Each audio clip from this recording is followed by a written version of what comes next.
Terus berikutnya ini ya acak saja, nggak sampai 7 ya nggak apa-apa, sekenanya aja. Ini kan curhat susahnya terjemah. Makanya terjemah itu antara orang alim ya beda, bodoh sama alim tambah beda. Cuma yang satu ngawur lah, yang nggak ngerti ngawur itu kalau tidak tahu kok. Ya, halaman 42. Nah, ini yang masalah kias. Fannasu wa ingkana khoson lakinnahu yasiru aman. Nas itu meskipun waqiahnya itu khusus, lakinnahu yasiru aman, pada akhirnya menjadi umum. Ya. Menjadi umum itu karena mau tidak mau ada kias. Kias itu analog, no? Atau pola. Misalnya gini ya, yang dicontohkan di sini misalnya Nabi memang hanya ngendikan layak tilqati wa wal khutban. Nggak boleh seorang hakim memutuskan hal-hal yang krusial dalam keadaan apa? Emosi. Khutban itu emosi yang sangat. Lalu kiasnya apa? Rektor juga nggak boleh dalam keadaan emosi bikin keputusan. Kiai juga nggak boleh. Suami juga nggak. Siapapun nggak boleh. Cuma yang sering bikin keputusan otoritatif itu kan qadhi, hakim. Jika Nabi hanya ngendikan al-qadhi. Lalu lama mengatakan khutban itu kenapa tidak boleh? Karena orang kalau emosi itu akalnya agak mati paras lah gitu. Lalu itu tidak harus pas emosi ya. Ulama menambahkan terlalu syahwat ya nggak boleh, terlalu lapar ya nggak boleh, hakim ngempet nuyuh ya nggak boleh, ngempet ngising. Sehingga kata khutban kemudian diganti fi halatin yasu'u khalquhu fiha, dalam keadaan yang dia nggak begitu normal. Di antara nggak begitu normal, terlalu syahwat ya nggak boleh, terlalu emosi nggak boleh, terlalu lapar, lalu nahan kencing, nahan BAB dan sebagainya. Itu lafaz itu wan nasu wa ingkana khosan nas, meskipun khusus yaitu apa Nabi hanya ngendikan khutban, tapi nanti menjadi umum berdasar hukum apa? Kias. Nah di sini Pak Nur Rahim Fakih yang sering kita beda ya. Misalnya ini bukan meng-NO-kan yang Muhammadiyah atau Muhammadiyahkan NO, karena kalau kita ini biasa saja. Orang NO ya pasti Muhammadiyah karena mematikan Nabi Muhammad SAW. Orang Muhammadiyah ya pasti dengar NO lah karena gerakannya ulama. Masa tidak mendengar ulama? Tapi setelah jadi ormas ini jadi yang NO tidak Muhammadiyah, Muhammadiyah tidak NO.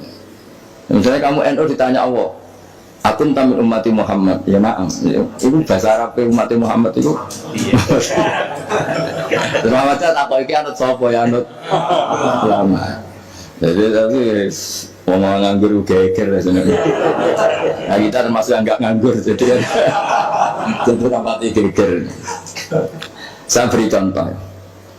Nabi itu ketika habis sholat itu akbala aliyah Nabi wajih langsung berputar menghadap ke kita. Jadi kalau di Indonesia langsung menghadap ke timur.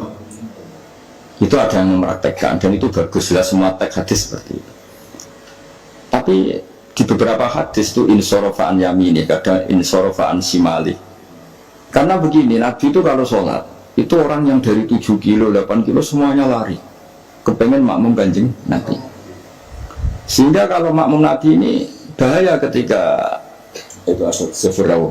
Alhamdulillah memang janjian rawuh. Ya saya teruskan ya. Jadi ternyata di syurahul hadis, para pensarah hadis, ketika Nabi menghadap ke timur, dan itu ya banyak yang meraktekkan dan menurut saya tidak masalah. Itu karena Nabi tidak ingin orang yang datang terlambat, kalau dalam bahasa fikih disebut masbuk. Itu Nabi ngira fi sholatin, padahal hakikatnya sudah tidak sholat. Jadi andaikan Nabi tetap menghadap ke barat, misalnya di Indonesia, dengan posisi duduk yang sama, maka yang datang terlambat langsung usolli fardhu zuhri makmuman, dengan arti makmum ke Nabi terus duduk. Nah kalau dia makmum padahal Nabi nyatanya sudah selesai, itu sholatnya tidak sah karena menggantungkan sholat atau iktimam dengan orang yang sudah tidak sholat. Nah sehingga gerakan Nabi ini dianggap maklumat kalau beliau sholatnya selesai. Nah karena filosofinya itu maklumat kalau sholatnya sudah selesai, ada yang milih memang benar-benar ke timur juga maklum, kan nggak mungkin sholat madhab ke timur. Sehingga yang datang tahu, terus ada yang milih ngalor. Jadi sebetulnya itu bisa pakai, ya kayak orang tahlilan pakai keplok ya, sudah selesai itu.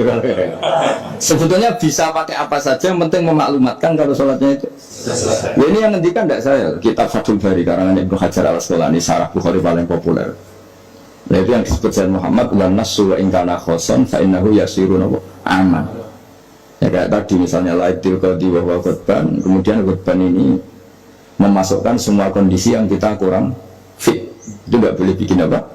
Keputusan. Qadi ya juga kita ganti. Tidak harus qadi, Pak Rektor, Pak dosen, seorang suami kalau bikin keputusan jangan dalam keadaan yang khutban atau ngempet nguyuh, ngempet mising, hakin itu. Kalau dalam bahasa Arab hakinan itu. Nah ini penting saya utarakan karena kalau kita terlalu tekstualis itu nanti kita naik Innova tidak perlu baca subhanallah di sekhoral hadza. Karena ayatnya itu kan wal khayla wal bihola wal hamira litarkabuha wa zina. Ini tidak ada Innova ini. Ayatnya ya litas tahu ala sumatas guru ni'mata rabbikum idza stawaitum ali wa taqulu subhanallah. Ini kan jelas litas tahu ala zuhur, ini Innova tidak ada zuhurnya, ini tidak ada punggungnya. Jelas ayat sebelumnya tentang wal khayla wal bihola wal hamira litarkabuha wa zina. Nah, jadi kalau terlalu tekstualis maka naik Innova Ferrari itu tidak usah baca subhanallah karena ayat ini tentang dua ya, tentang khimar dan seterusnya dan seterusnya.